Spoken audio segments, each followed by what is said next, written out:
La question peut sembler provocatrice. Masculinité et féminisme peuvent-ils coexister? Pour certains, la réponse est évidente. Pour d'autres, c'est un paradoxe. Et pour beaucoup, elle est encore une zone d'inconfort. Car derrière cette question, il y a une tension plus vaste, celle d'un monde en pleine mutation, où les repères de genre sont en pleine redéfinition, où les anciens rôles ne tiennent plus, mais où les nouveaux peinent encore à s'imposer et où les relations entre hommes et femmes, entre masculin et féminin, deviennent à la fois plus libres et aussi plus fragiles. Avant de plonger dans ce sujet passionnant, prends un instant pour t'abonner à la chaîne car chaque semaine on explore ensemble ces zones floues entre l'intime et le politique, entre l'humain et le social, des récits, des tensions et des idées.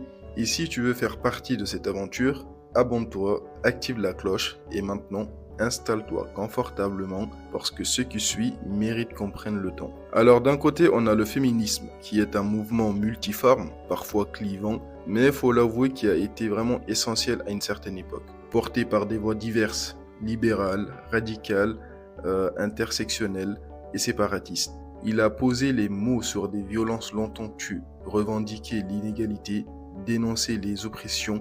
Il a ouvert des brèches et surtout il a éveillé des consciences. De l'autre, nous avons la masculinité, ou plutôt les masculinités, car elles sont plurielles. Certaines sont hégémoniques, traditionnelles, critiques, féministes et même pro-féministes pour certains. Chaque homme, chaque culture, chaque époque façonne sa propre manière d'être un homme. Et si jamais vous voulez en savoir plus sur la masculinité, je vous renvoie à ma vidéo qui traite ce sujet, plus précisément qui traite le sujet de la masculinité toxique. Et on ferme cette petite parenthèse. Mais que se passe-t-il quand ces deux dynamiques se croisent, quand les revendications féministes rencontrent les identités masculines, souvent construites dans un tout autre cadre, collision, dialogue, conflit, ou peut-être transformation? Certains y voient une opportunité, celle d'en finir avec les caricatures, de construire un rapport plus juste, plus vrai entre les genres. D'autres y perçoivent tout simplement une menace, celle d'un effacement, d'une culpabilisation permanente, d'une guerre des sexes déguisée. Et puis, il y a ceux, nombreux, qui ne savent plus, qui oscillent, qui veulent bien comprendre, mais se sentent exclus du discours, qui cherchent leur place, et bien souvent, malheureusement, ils ne la trouvent pas. Alors pour comprendre ce qui se joue, il faut plonger dans les extrêmes, regarder en face ce que chaque bord produit quand il perd le sens de la nuance, explorer ce qui arrive quand la masculinité devient réactionnaire et quand le féminisme devient séparatiste. D'un côté, la manosphère, ce réseau en ligne où ce que toi, mytho, incel, pick-up artiste et masculiniste. Un univers où les femmes sont souvent vues comme des menaces, où l'on fustige le féminisme comme une idéologie castratrice, où l'on glorifie une virilité brute, dominante, méfiante, derrière l'humour noir, les red pills et les discours pseudo-scientifiques. Il y a un malaise réel, celui d'hommes qui se sentent rejetés, moqués, dépossédés de leur rôle, et parfois une colère sourde, déborde, qui fait mal, qui isole, et dans les cas les plus extrêmes, qui radicalise. De l'autre, des formes de féminisme extrêmement radicales aussi, des discours où les hommes ne sont plus des partenaires potentiels, mais tous des agresseurs en puissance, où la misandrie devient un outil de résistance, où certains textes comme le SCUM Manifesto ou encore les hommes, je les déteste, défendent ouvertement l'idée d'une société sans hommes, ou du moins sans leur domination. Ces voix-là aussi partent d'une douleur, d'une réalité, de violences subies, de silence imposé, mais elles basculent parfois dans une généralisation qui crée l'exclusion, qui blesse et qui divise. Dans les deux cas, ce sont des réactions à des blessures profondes, des tentatives maladroites, extrêmes, parfois toxiques de prendre le pouvoir ou de se protéger. Et dans ces deux cas, ce sont des impasses, parce qu'aucune société ne se construit dans la haine d'un genre, parce que l'avenir ne peut pas être un repli, et parce qu'entre ces deux extrêmes, il existe un autre chemin, plus incertain, plus exigeant, mais infiniment plus fertile. Un chemin où la masculinité ne serait plus synonyme de dureté, de domination ou encore du rejet de la femme occidentale, mais d'écoute, de présence, de responsabilité, où elle pourrait intégrer l'émotion, le doute, sans perdre sa force. Un chemin où le féminisme ne serait pas un rejet des hommes, mais une invitation, une ouverture, une exigence partagée de justice, d'équilibre, d'égalité dans tous les domaines. Et quand je dis tous les domaines, cela inclut l'ensemble des aspects de notre société et aussi de vérité. Ce chemin existe déjà.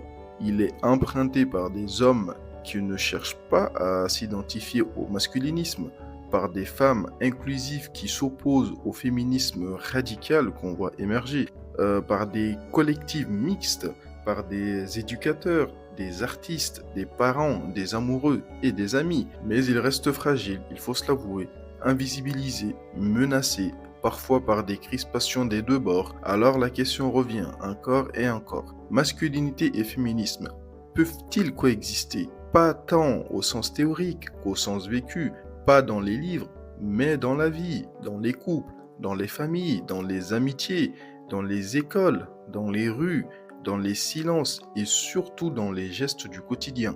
Peuvent-ils ensemble créer un espace de rencontre, un lieu de confrontation? Peuvent-ils cohabiter dans un monde où chacun aurait droit à la parole sans que l'autre soit réduit au silence? Peuvent-ils réinventer ce qui signifie aimer, éduquer, désirer, créer, sans reproduire les chemins d'hier? Eh bien, mes très chers amis, c'est ce que l'on va. Dans cette zone mouvante, incertaine, parfois inconfortable, mais indispensable. Et c'est ce que nous allons essayer d'explorer dans la suite. Car il suffit d'ouvrir TikTok, Twitter, YouTube ou encore un autre forum pour constater que la guerre des récits fait rage dans notre société, autant que les conflits armés à travers le globe. Pas la guerre entre les hommes et les femmes, non, mais celle entre deux camps figés, caricaturaux, qui parlent fort, qui se répondent sans s'écouter et qui prennent toute la place. D'un côté, la manosphère, qui alimente la colère masculine. Elle donne à ceux qui se sentent perdus un bouc émissaire. Et à mon avis, vous voyez de qui je parle. Et oui, il s'agit du féminisme. Tout ce qui ne va pas serait la faute d'une société devenue trop féminisée, trop gynocentrisme, où l'homme ne peut plus être un homme. Ce discours n'est pas marginal, car il circule, il s'installe et rassure ceux qui n'en peuvent plus d'avoir honte d'eux-mêmes et de leurs échecs dans différents domaines. On y entend que les femmes ont tous les droits, la liberté, le soutien social, mais que les hommes, eux, ils n'ont plus que des devoirs, qu'on ne les écoute plus, qu'on les traite comme des agresseurs en puissance, et au fond, que les femmes ont oublié que sans eux, le monde ne serait pas si sûr, que la vie ne serait pas aussi agréable dans toutes ces grandes villes et grandes nations qui ont été bâties principalement par des hommes. Et de l'autre côté, certains discours féministes, surtout en ligne, répondent par la radicalité. On y affirme que la présence masculine est une source de danger, que le patriarcat est si profondément ancré qu'aucun homme ne peut réellement être safe, que la seule solution, c'est la séparation, l'autonomie et l'autodéfense. Le SCMU manifesto que j'ai cité tantôt, autrefois marginal, est redécouvert, partagé et cité. Des figures comme Pauline Armange assument publiquement leur misandrie comme une réponse à des siècles de violence. Et dans certains cercles, l'idée même d'inclure les hommes dans les discussions féministes est vue comme une compromission. Entre ces deux pôles, le champ de la nuance est rétréci. Pour un homme qui veut s'engager sincèrement, poser une question devient extrêmement risqué. S'interroger, c'est déjà suspect. Pour une femme qui parle de coopération, de dialogue, c'est parfois s'exposer à être accusé de naïveté, voire même de trahison.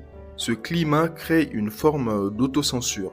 Beaucoup se taisent, pas parce qu'ils n'ont rien à dire, mais parce qu'ils ne veulent pas mal dire, parce qu'ils ont peur d'être mal compris, classés et voire même rejetés. Et c'est là que le malaise grandit. Les hommes ne rejettent pas tous le féminisme, mais ils ne savent pas toujours où se situer. Doivent-ils écouter sans jamais parler, reconnaître une société de plus en plus maternocentrique et taire leurs souffrances, et se déconstruire sans jamais se reconstruire? Les femmes, elles, portent une certaine charge, que ce soit l'éducation, la vigilance, la défense, et parfois elles n'en peuvent plus de devoir expliquer encore aux hommes ce qu'elles vivent, ce qu'elles ressentent au quotidien. Elles voudraient des alliés parmi les hommes, mais souvent elles n'y croient plus. C'est cette fatigue mutuelle qui nourrit les crispations. Pas seulement la peur d'être dominé ou effacé, mais la peur de ne jamais être entendu, de ne jamais être compris, d'être toujours dans le soupçon, toujours dans la justification. Ce qui est assez relou, il faut bien l'admettre. Et dans ce vide laissé par la peur, les contenus les plus extrêmes gagnent du terrain, parce qu'ils proposent des réponses claires, même fausses parfois, parce qu'ils donnent un sens, voire même très dangereux. Un homme blessé par une rupture ou d'un rejet lors d'une session de drague peut tomber sur une vidéo, que ce soit sur YouTube ou TikTok, qui explique que toutes les femmes sont pareilles. Une femme marquée par des violences ou qui tombe sur le témoignage d'une autre qui en parle peut lire que les hommes ne changeront jamais. Eux qu'il est plus sûr d'être enfermé dans une pièce pendant 24 heures avec un ours plutôt qu'avec un homme. Alors, loin de moi l'idée de tout critique, car il s'agit de leur choix et je le respecte. Néanmoins, ça se voit qu'elles n'ont jamais vu de près la patte d'un ours. Enfin bref, et chacun dans son coin se radicalise à bas bruit. Or, dans cette logique, il n'y a pas de victoire, il n'y a que des murs et une société qui s'appauvrit. Mais il y a un autre chemin, plus discret, moins spectaculaire. Des hommes de plus en plus nombreux qui osent dire qu'ils souffrent aussi des injonctions viriles qu'on leur impose, qu'ils veulent aimer autrement, qu'ils veulent être présents, tracer leur propre chemin avec une femme à leur côté et d'autres sans, car ils aiment bien leur solitude et sans être perçus comme des faibles. Des femmes qui reconnaissent les dérives du féminisme, qui demandent l'égalité sans nier les blessures masculines, qui refusent de faire du genre un champ de bataille et qui croient encore au commun. Des figures publiques, des artistes, des éducateurs, des acteurs qui posent des ponts, qui disent que oui, le patriarcat existe et qu'il nuit à tous, mais qu'il faut plus que de la colère pour en sortir. Il faut du dialogue, de l'écoute, de la reconstruction mutuelle. Ce qui est bien en soi. Cependant, aucun d'entre eux n'a l'air de se rendre compte que notre société occidentale actuelle est plus une société matriarcale qu'une société patriarcale, et ce depuis longtemps. Ces voix sont moins visibles parce qu'elles ne crient pas, parce qu'elles prennent le risque du doute, parce qu'elles acceptent la complexité. Mais ce sont elles qui ouvrent les portes, et c'est peut-être là, dans ces espaces tenus, entre le rejet et l'adhésion aveugle, qu'une nouvelle relation peut se construire.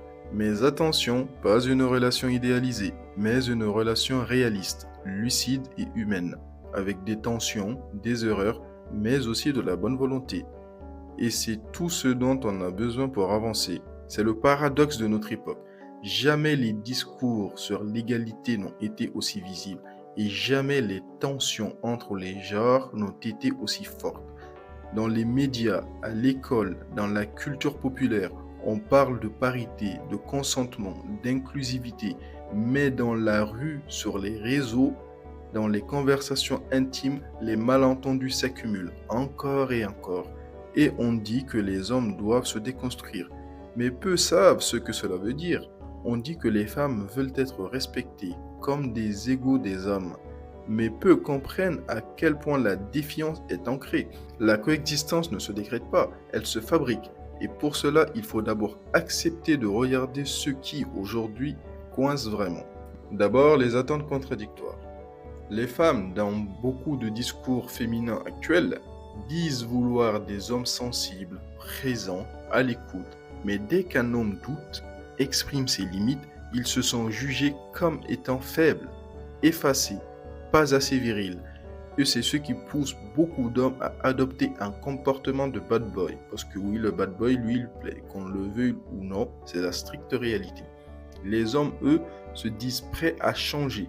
Mais souvent, au fond, ils espèrent encore être reconnus, valorisés, désirés par la gente féminine pour les attributs qu'on leur a appris à maîtriser, tels que le leadership, la réussite et aussi la protection. Car il faut aussi le reconnaître, pour un homme, c'est ça vraiment être un homme, dans le vrai sens du terme, avec un H majuscule. Ces deux récits ne sont pas forcément faux, mais ils ne se rencontrent pas, ils avancent côte à côte, sans jamais vraiment se croiser. Ensuite, les blessures accumulées.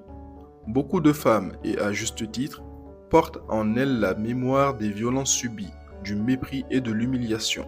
Cette mémoire ne disparaît pas parce que certains hommes essayent, elle demande du temps, des preuves et de la constance. Mais beaucoup d'hommes aussi portent un ressentiment diffus. Ils ne sont pas tous violents, ils ne sont pas tous dominants, car cela ne concerne qu'une petite minorité d'hommes. Et pourtant, ils se sentent toujours renvoyés à une culpabilité collective qu'ils ne comprennent pas, et cela crée un ressentiment et une distance. Et enfin, il y a le poids du soupçon. Celui qui s'insinue partout, dans une blague, dans un compliment, dans une opinion. Est-ce que c'est sexiste? Est-ce que c'est trop? Est-ce que je vais me faire attaquer? Est-ce que je vais passer pour un ou une extrémiste? Etc. etc. Ce climat tend les liens, il empêche la confiance, il fait que chacun garde une part de lui-même à distance. Et pourtant, il n'y a pas d'autre alternative durable à la coexistence. Rejeter l'autre genre, l'exclure du débat et rêver d'un monde unisexe ou purement séparé, ce n'est pas une solution. C'est un fantasme de repli, un symptôme de fatigue, pas un projet de société. La vérité, c'est que les hommes et les femmes vont continuer à vivre ensemble, à travailler ensemble, à éduquer ensemble, à aimer, à souffrir et à changer ensemble. Et si l'on veut que cela fonctionne, il faut passer d'une logique de guerre à une logique de relation. Pas de fusion, pas de naïveté, mais de la responsabilité. Les hommes doivent accepter que le monde a changé, qu'ils n'auront plus jamais la place qu'ils avaient, et que le monde entier est en train de devenir gynocentrisme. Mais ils ont encore un rôle à jouer, un rôle très important, celui de participer à créer une société plus juste, et cela demande du courage. Les femmes doivent accepter aussi que la transformation passe par l'alliance, par l'inclusion pour ceux qui veulent comprendre, par comprendre également la difficulté, ou plutôt les difficultés rencontrées par les hommes, et arrêter de penser pour certaines que le monde entier tourne autour de leur nombril. Cela suppose de poser les armes parfois, pas pour renoncer à la lutte, mais pour faire place au dialogue. Cela suppose de créer des espaces communs, des lieux de désaccord respectueux, des moments où les blessures peuvent être nommées sans devenir des frontières. Parce qu'au fond, la coexistence, ce n'est pas l'un qui gagne et l'autre qui perd, ce n'est pas l'un qui s'efface et l'autre qui triomphe, c'est deux récits qui s'ajustent, deux douleurs qui s'écoutent, deux vérités qui se reconnaissent. Ce n'est pas simple, ce n'est pas immédiat, mais c'est possible et c'est déjà en train d'advenir. Dans les familles où l'éducation des filles et garçons sont assurées par des parents conscients, dans les cercles mixtes où l'on parle sans s'interrompre, dans les moments invisibles de la vie quotidienne où quelqu'un dit « mes problèmes ne sont pas causés par le genre opposé et que je dois arrêter de le voir comme on me le présente sur les réseaux sociaux », et c'est là que se joue l'avenir. Pas dans la polémique, mais dans la patience. Pas dans les likes, mais dans les engagements durables. Pas dans les slogans, mais dans les questions sincères. Alors pour répondre à notre interrogation du début, on peut dire que oui, la coexistence entre masculinité et féminisme est possible. Mais ce n'est pas un état, c'est un effort. Ce n'est pas une attente, c'est un apprentissage. Et surtout, ce n'est pas une solution.